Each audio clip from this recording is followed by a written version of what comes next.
একদিন দুই ভাই আসছে 5-6 বৎসরের ছোট দুজন, আয়সা নানাকে জিজ্ঞাসা করতেছে, নানা যান আপনি উত্তম না আমরা দুইজন উত্তম? কি বলে ওলামা একরাম, কে উত্তম? নবীজি উত্তম, ঠিক না? আল্লাহ রসুল জবাব দিছে আমি উত্তম। দুই ভাই হাসতে হাসতে কুটা কুটা হইয়া নানার কোলের ভিতরে শুয়া পড়ছে। আল্লাহ রসুল জিজ্ঞাসা করে এত হাসো কেন? জবাব হয় নাই। জবাব কি হয় নাই? জবাব হয় নাই। তাহলে উত্তম কে? আমরা দুইজন।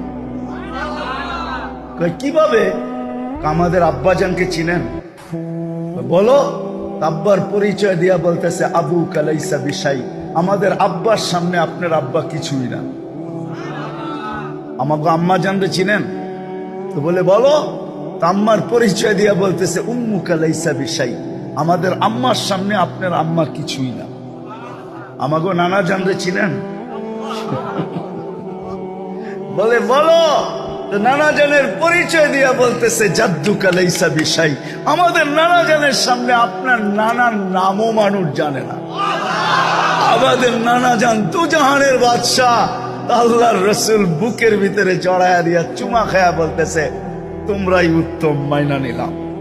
ওই প্রিয় হাসান আর হোসাইন কিয়ামতের দিনে এর নামও নিবে না।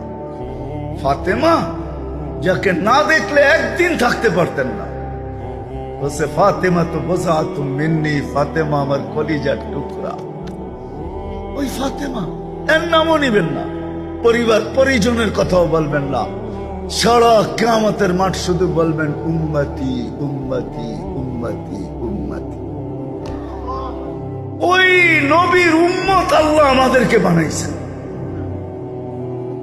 হায়, মনে উঠলো অন্যদিকে না যায় আজকে এইদিকে শেষ করতে চাইতেছে। মনে উঠলো এই জন্য বলতেছে।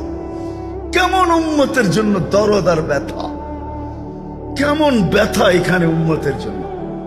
ওলামা বুঝবে, আপনারা বুঝবেন কি বুঝবেন না জানি না। মুসা আলাইহিস সালামকে আল্লাহ তাজাল্লি দিয়েছিলেন আরশ থেকে। উনি আল্লাহকে দেখতে চাইছিলেন।